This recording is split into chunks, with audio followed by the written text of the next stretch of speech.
Estados Unidos jugó importantes cartas en Bolivia durante la primera mitad del siglo XX. El poder económico aliado a Washington controló gran parte de la economía mediante el empréstito Nicolaus. Para dominar las variables del mercado del estaño utilizó a la rosca minera. El magnicidio de Villarroel también contó con apoyo estadounidense. Y ninguna empresa que fuera norteamericana podía ser nacionalizada. A Estados Unidos ya no le convenían democracias contestatarias. Los embajadores yanquis a cada rato a través de la prensa daban sus opiniones que parecían instrucciones al país. The United States Army in the Andes Mountains of Bolivia and Peru. ¡Compañeros! ¡Bolivia libre! ¡Sí! ¡Colonia yanqui! ¡No! ¡Bolivia libre!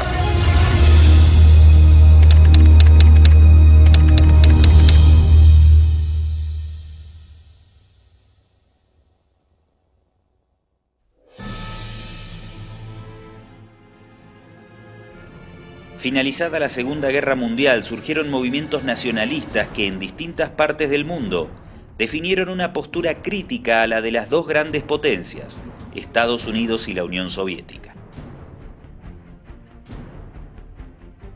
Era el inicio de la Guerra Fría, y Estados Unidos estaba dispuesto a frenar por cualquier medio la consolidación de gobiernos que no fueran serviles a sus intereses geopolíticos bajo la excusa de evitar el avance del comunismo.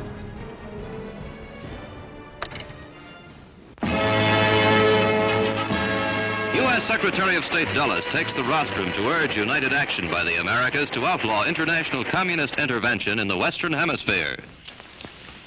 They may not themselves have been communists, but they had been subjected to the inflammatory influence of communism, which avowedly uses extreme nationalism as one of its tools.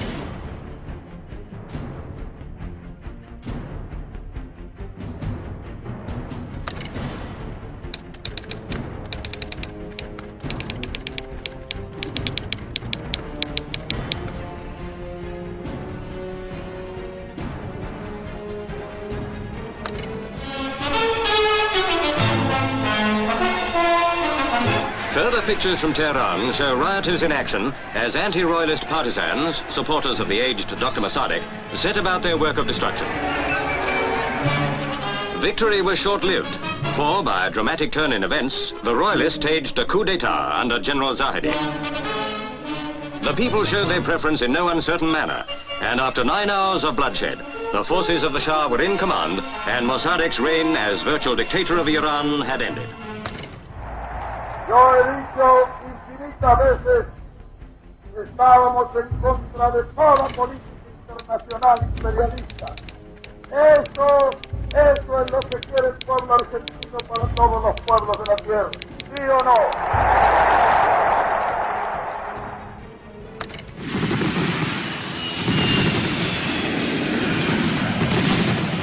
Anticipándose a la llegada de los primeros contingentes de la masa laboriosa, los bombarderos, con certeros impactos, descargan sus bombas sobre la Casa Rosada, donde suponen constituido al dictador. El pánico, como una colosal marea, cubrió el centro de la metrópoli. En América Latina, el anticomunismo determinó la irrupción de una larga lista de dictadores, el preludio de un genocidio promocionado y supervisado desde Washington. El nacionalista guatemalteco Jacobo Arbenz fue una de sus víctimas más notorias.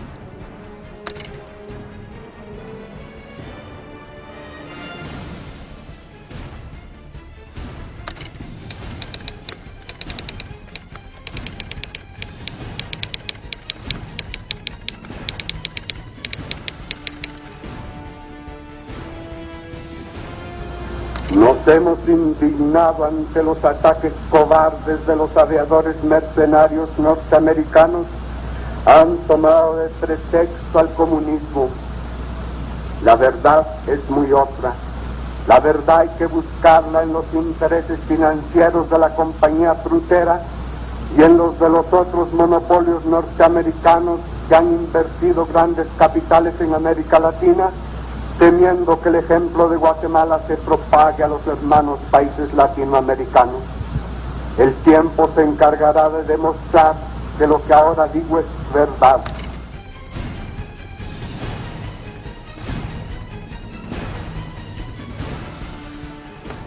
This is the first time in the history of the world that the communist government has been overthrown by the people. And for that we congratulate you and the people of Guatemala for the support they have given. El rompimiento democrático organizado por la CIA en Guatemala derivó en una larga guerra civil que duró 42 años y dejó una secuela de 200.000 desaparecidos.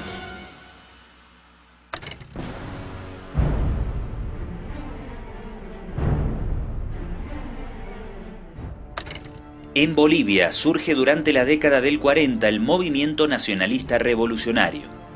Calificado como nacio-comunista según la conveniencia, los poderes dominantes de la época, la oligarquía servil a los grandes capitalistas mineros y la embajada de Estados Unidos, hicieron lo imposible por evitar la llegada al poder de los nacionalistas.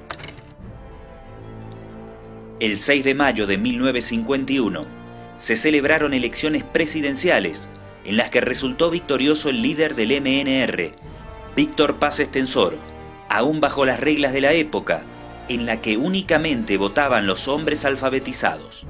La mayoría de la sociedad clamaba por un cambio. El presidente en ejercicio, Mamerto Urriola Goitia, contó con el aval de la rosca minera y la embajada de Estados Unidos para desconocer ese triunfo electoral con un argumento demonizador: calificar al MNR como una organización terrorista.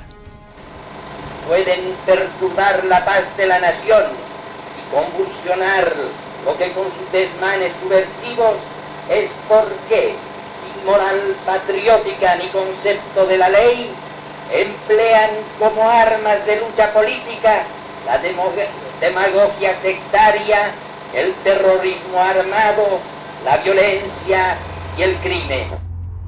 La oligarquía boliviana preferida por Washington ya tenía experiencia en frenar los ímpetus de cambio presentes en el seno del pueblo. 6 años antes, en la misma defensa de los valores democráticos, habían promovido y aplaudido fervientemente el linchamiento y colgamiento del presidente Gualberto Villarroel. El desconocimiento del triunfo electoral de Paz no haría otra cosa que acelerar la insurrección que culminó con la Revolución Popular del 9 de abril de 1952. Bolivia se decidió a dejar atrás una etapa en la que las mayorías campesino originarias eran sometidas a los peores atropellos por una pequeña minoría blanca. Las condiciones sociales eran paupérrimas. 8 de cada 10 ciudadanos no sabían leer ni escribir y por lo tanto no tenían derecho al voto. Vivían en estado de semi-esclavitud y ni siquiera podían circular por las plazas principales. La oligarquía responsable de la imposición de esas condiciones sociales tampoco supo lograr los triunfos simbólicos necesarios para mantener su hegemonía. Habían perdido el mar con Chile, el Acre con Brasil y el Chaco con Paraguay. En menos de 48 horas, las masas indignadas por más de 100 años de atropellos derrotaron al ejército regular. Así la heroica revolución boliviana tuvo que sufrir el hondo drama de los días 9, 10 y 11 de abril de 1952. 70 horas de furioso combate en que aullaron las ametralladoras y rugieron los cañones dieron la ansiada libertad a los bolivianos.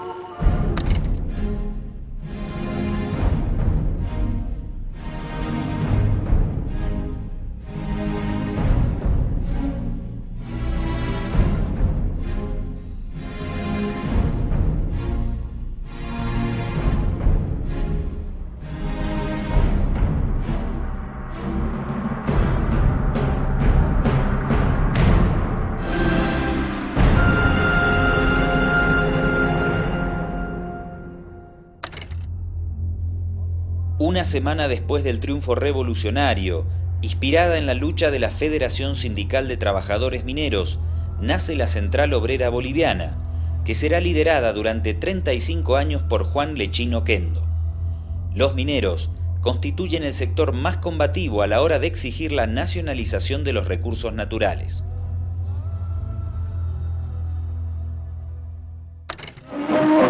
Conscientes de su alto valor dentro de las clases trabajadoras, los mineros constituyen una doble fuerza dentro de la revolución. El sostén económico de un pueblo sometido a las contingencias de la monoproducción y la constitución de un ejército obrero dispuesto a defender las ventajas sindicales obtenidas en la nueva lucha revolucionaria de la que forman parte activa. En La Paz, un joven médico argentino observa muy interesado el acontecer social del país. Es el doctor Ernesto Guevara de la Serna. El Che regresaría 13 años más tarde a Bolivia para liderar al Ejército de Liberación Nacional. Pasamos Valle Hermoso. Aquí refinan el petróleo. Se ve montones de turriles, pero dice que ya no los van a usar. Por unos tubos van a mandar la gasolina rectito a donde se necesite y hasta el extranjero. El proyecto de la izquierda, de Lechín y Hernán Siles Suazo, toda la izquierda, era la nacionalización de las minas. Eso se plantea al inicio de la Revolución del 52, cuando se toma el poder. Paz Estenssoro estaba en contra de la nacionalización de las minas. Entonces el agregado comercial de Estados Unidos, el señor Ziegler, le plantea a Paz Estenssoro, a Walter Guevara Arce, ministro del Interior en ese momento de Paz Estenssoro, que era imposible nacionalizar las minas en Bolivia porque estaban inscritas en la Bolsa de Nueva York y ninguna empresa que fuera norteamericana podía ser nacionalizada. Eso nos marca ya el grado de injerencia que había en esa época y la penetración que habían tenido desde mucho antes, ¿no? Si bien es muy complejo simplificar las relaciones entre Estados Unidos y la Revolución Nacional, pronto quedó claro que Paz Estenssoro no tenía ninguna intención de enfrentarse a Washington, y Washington tampoco tenía ninguna intención de perder su influencia en Bolivia. La ecuación resultó beneficiosa para ambos. El profundo cambio político y social que transformó al país y desplazó para siempre a la oligarquía minera del poder fue aceptado y rápidamente controlado por el Departamento de Estado. Las minas fueron nacionalizadas, pero Estados Unidos logró imponer fuertes indemnizaciones a sus capitales aliados.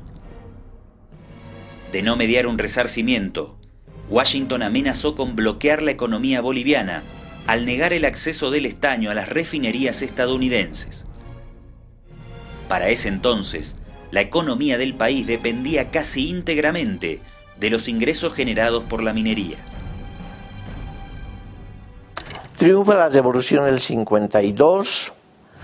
Como digo, Andrade negocia la reconducción de relaciones, pero viene la pregunta: ¿a qué precio? Y yo creo que el precio fue la misma revolución, porque los Estados Unidos pareciera que tuviera una injerencia bastante directa en lograr la indemnización a los mineros a través del Servicio Agrícola Interamericano. Prácticamente toman a su cargo la ejecución de la reforma agraria. Cuando se trata de analizar la presencia o el comportamiento norteamericano respecto a nuestro país, hay que ver que indiscutiblemente la estrategia ha sido controlar primero los sectores básicos de la economía nuestra, después adquirir ya posiciones mucho más radicales, ¿no es cierto?, en la exigencia de un comportamiento boliviano en pro de Estados Unidos. En 1953, tras la firma de un acuerdo de asistencia técnica, llegan masivamente a Bolivia alimentos provenientes de la cooperación estadounidense. La Embajada Británica en La Paz informa a Londres que Paz Estenssoro estaba recibiendo demasiada ayuda y consejo de Estados Unidos y que sabía cuándo arrodillarse. Entre marzo y julio de 1953, el precio del estaño se desplomó y el MNR se arrodilló ante Washington para conseguir recursos. En octubre de ese año, cuando ni siquiera habían transcurrido 2 años del triunfo de la revolución, Paz Estenssoro retiró a todos los ministros que disgustaban a la embajada estadounidense.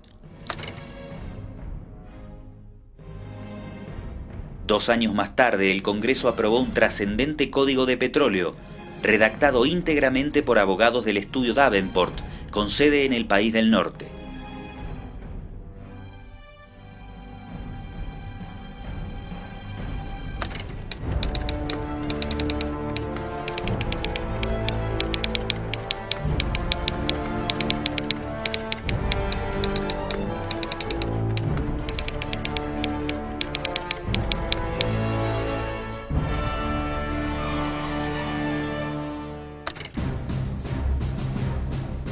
Este código petrolero fue aprobado por el Congreso sin debate público ni modificaciones. Los recursos energéticos volvieron a ser explotados por empresas estadounidenses, principalmente la Gulf.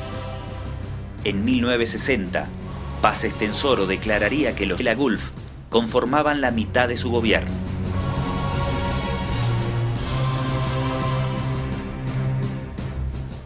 Durante la Revolución Nacional, Bolivia se transformó en el mayor receptor de ayuda estadounidense en el continente. A inicios de 1957, durante el mandato de Hernán Siles Suazo, se aprobó un plan de ajuste estatal diseñado por el Fondo Monetario Internacional. Los fundamentos de la revolución quedaron archivados para siempre.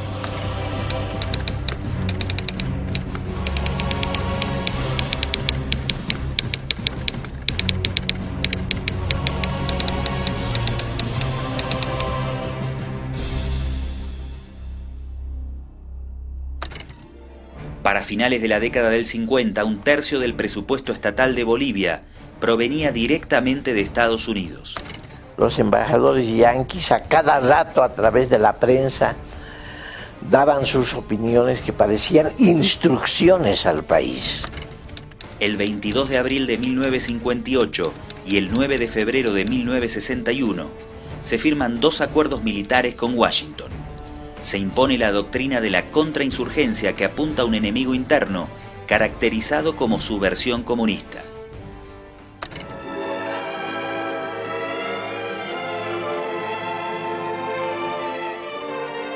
The United States Army activities are of a global nature. Even in remote sections of the earth, soldiers are busy with a number of projects. From the training of local special forces and the skills of counterinsurgency, both pursuits are the subject of today's program, which deals with the United States Army in the Andes Mountains of Bolivia and Peru. Our friends in the Southern Hemisphere are receiving important benefits of technical know-how from the military assistance program of their northern neighbors, the United States. El ejército se pertrecha con armamento estadounidense que un par de años después servirá para asegurar el golpe de Estado contra Paz Estenssoro. Para 1960, la injerencia estadounidense en el gobierno es tan obscena que la sucesión presidencial del país no la deciden los bolivianos, sino los funcionarios de la embajada estadounidense. Juan Lechín, candidato designado para continuar la revolución por el MNR, es vetado por Washington, que no acepta un gobierno dirigido por sectores pertenecientes a la Central Obrera. Paz Estenssoro vuelve a ocupar el sillón presidencial. En 1961, Estados Unidos logra imponer la ilegalización del masticado de coca en la ONU, y un año más tarde, durante su segundo mandato, Paz Estenssoro emite uno de los decretos más humillantes en la historia de la República, mediante el cual se compromete a eliminar la ancestral cultura de la Cuyicu en un lapso de 25 años.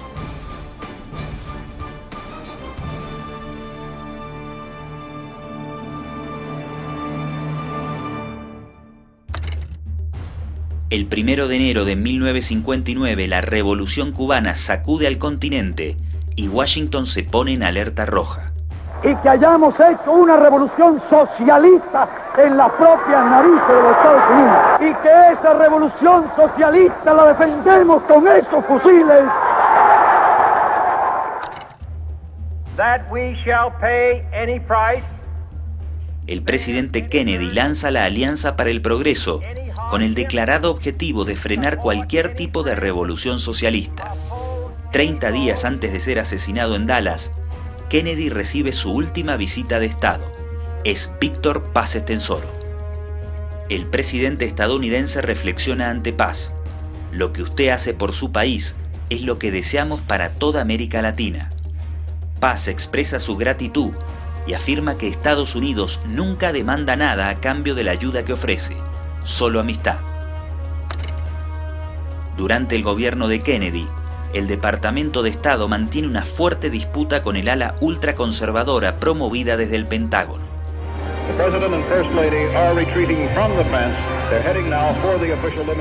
22 de noviembre de 1963, el presidente Kennedy llega al aeropuerto Love Field de Dallas para una visita de trabajo. Su caravana arranca con la custodia oficial correspondiente, hasta que su escolta principal recibe la orden de retirarse ante su propia y reiterada incredulidad.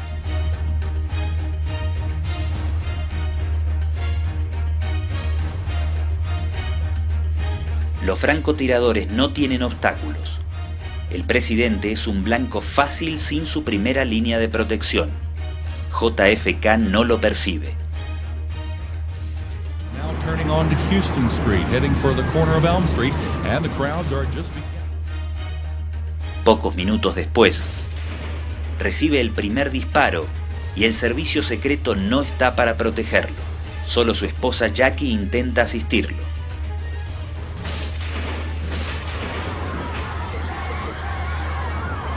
Así se consuma el golpe de Estado encubierto que inclinará la balanza definitivamente hacia los halcones del Pentágono. President Kennedy has been assassinated. It's official now. The president is dead. Sus efectos se evidenciarán muy pronto y los coletazos afectarán a Bolivia.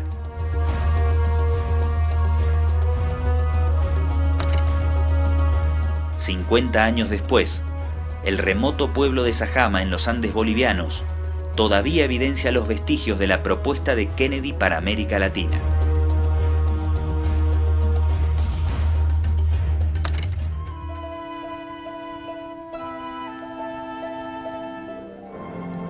The program is called Civic Action. Until 1960, this was part of Bolivia's unused, inaccessible jungle. What has happened since here in the Alto Beni region through the joint efforts of the Bolivian and American governments is perhaps the best example in South America of what a civic action program can really accomplish. I'm Captain Alfredo Luro of Bolivia. The area about which Mr. Morgan speaks, the Alto Beni, is a rich valley lying along the Beni River, some 250 kilometers from La Paz, our capital city. In 1959, some 35,000 acres of this rich land was set aside by our government for colonization by families of the Aymara Indians, a people who for centuries have suffered the privations of life on the harsh Altiplano. First, with help and technical advice from the United States Aid Mission, a road was cut through the jungle connecting the area with the nearest town, Caranavi, 76 kilometers away.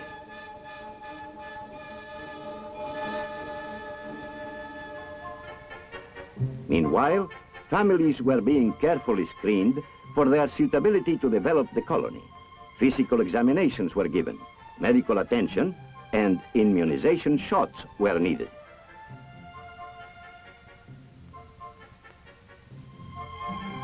Yet, they did come, thousands of them.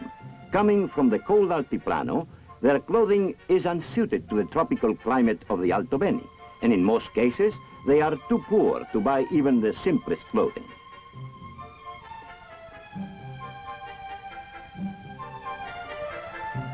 And so, the head of each family is issued a pair of work trousers, 2 shirts, a hat, sandals.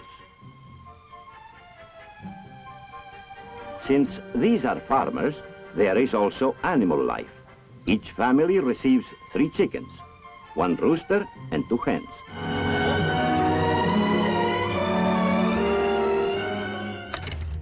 El asesinato de JFK torna mucho más violenta la lucha anticomunista. En el sudeste asiático se multiplica el despliegue militar y nace la guerra de Vietnam. En América Latina, la primera víctima es João Goulart en Brasil, quien es derrocado 4 meses después del magnicidio contra Kennedy. sus políticas nacionalistas son inaceptables.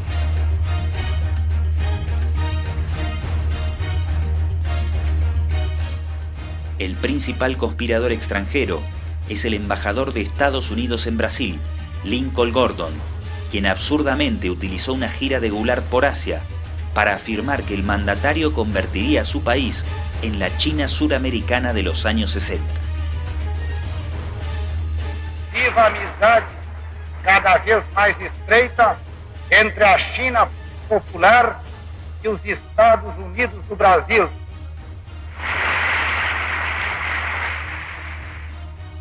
El apoyo de Washington a los golpistas fue total. Impulsaron movilizaciones callejeras, diseñaron planes que incluían la movilización de armas, tropas, barcos y hasta aviones de guerra a las costas de Brasil, Uruguay y Argentina. Viva a amizade dos povos asiáticos, africanos e latino-americanos.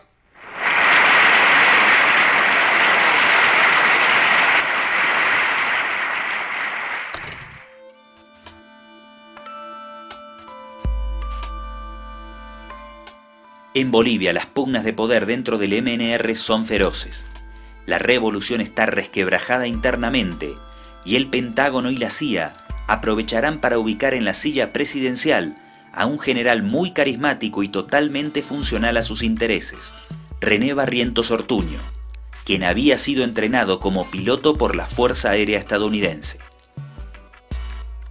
Fue la propia CIA la encargada de financiar su profusa campaña de difusión política, inclusive en medios estadounidenses.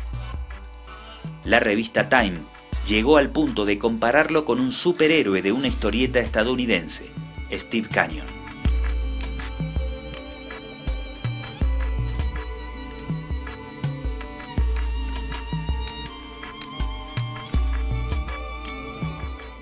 El golpe del 4 de noviembre de 1964 abre la puerta a un periodo dictatorial escasamente ininterrumpido de 18 años. Barrientos fue el primero de una larga lista de dictadores demasiado cercanos a la CIA.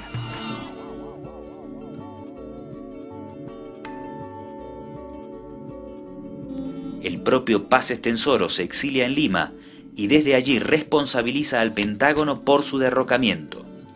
El representante del Pentágono en La Paz era el agregado militar de la embajada, el coronel Edward Fox.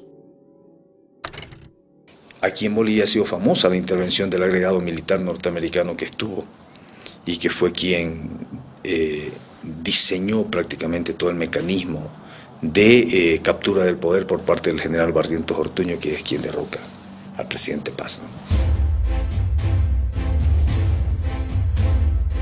Fox fungía además como jefe de la CIA en Bolivia. Su actuación en el golpe fue tan determinante que incluso pueden encontrarse textos específicos sobre el tema, como este del profesor de ciencia militar Robert Kirkland, titulado El coronel Edward Fox y el golpe de 1964 en Bolivia. Aquí puede leerse textualmente que hubo un inconfundible apoyo del Pentágono y en particular del coronel de la Fuerza Aérea de los Estados Unidos, Edward Fox, quien por su cercanía con Barrientos estimuló al general para que éste derrocara a Paz. El papel de la CIA en apoyo a Barrientos también puede evidenciarse en el libro Air America del Dr. Joe F. Licker, en donde se establece que la empresa aeronáutica Air America, una tapadera para operaciones clandestinas de la CIA, trasladó armas y municiones vía Perú para apoyar el golpe en un avión alquilado a la Flying Tiger Line. En el texto puede leerse incluso la patente del avión utilizado por la CIA. Durante la dictadura de Barrientos, las presiones de la embajada estadounidense para reprimir firmemente al movimiento minero serían mejor escuchadas. El pacto militar campesino impulsado por el carismático dictador no incluía a los mineros, que presionaban por implementar políticas de izquierda.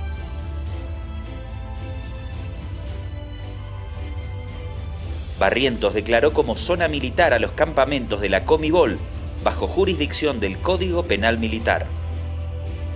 En mayo de 1965, Barrientos decretó estado de sitio para enfrentar una huelga organizada por la COB. acusaba a la Central Obrera de impulsar una conspiración internacional. La COP se constituyó en el enemigo principal del gobierno de facto, que reprimió y persiguió sistemáticamente a sus líderes y comisiones obreras. Los centros mineros fueron el epicentro de la resistencia al régimen. La violenta guerra interna desatada por Barrientos en contra de los mineros es un fiel reflejo de la política exterior estadounidense de lucha contra la subversión comunista. La mina Miluni en las faldas del Huayna Potosí fue bombardeada por la aviación para destruir su emisora radial.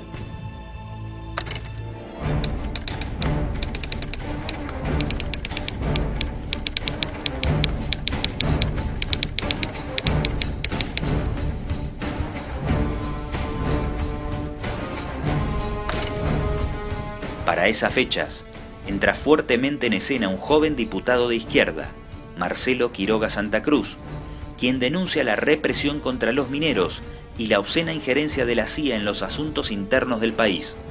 Quiroga Santa Cruz es expulsado del Parlamento y confinado al interior del país. La represión llega a su punto más extremo tras la declaración de los mineros de Huanuni, que el 6 de junio de 1967 expresaron su apoyo explícito a la guerrilla del Che Guevara. 3. Ayuda económica a los compañeros guerrilleros que están derramando la sangre en el sudeste del país. ¡Viva la lucha armada! ¡Viva Che Guevara! ¡Compañeros! ¿Bolivia libre? ¡Sí!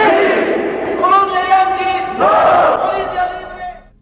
El 14 de junio, Barrientos prohibió las transmisiones de todas las radios mineras y el 24 de ese mismo mes a las 4:40 de la madrugada, el ejército ingresó a sangre y fuego a la mina Siglo XX. Se le conoce como la Masacre de San Juan. Los intentos de la prensa dominante de la época para confundir a la población e intentar presentar los hechos como un enfrentamiento demuestran una vez más la complicidad de los medios privados con los militares golpistas.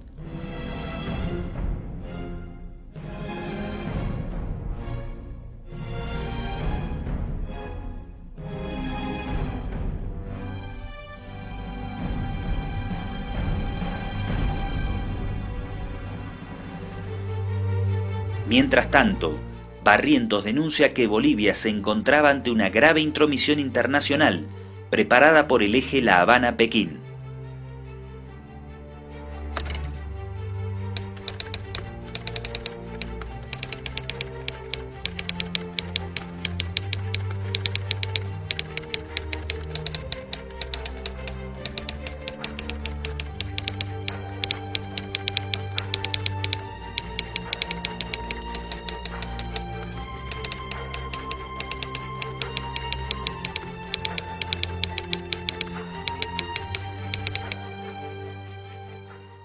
If the governments are going to be justice, I don't think we'll have any guerrillas. We have to be very in hurry, not to permit the people to be so poor.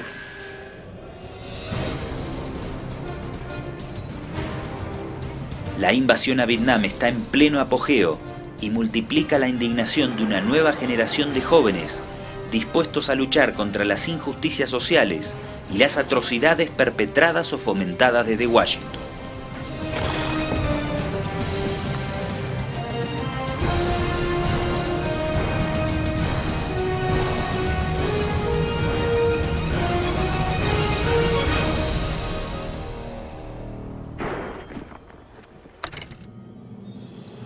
En Bolivia, la Guerra Fría vivirá uno de sus capítulos más destacados con la llegada del Che Guevara.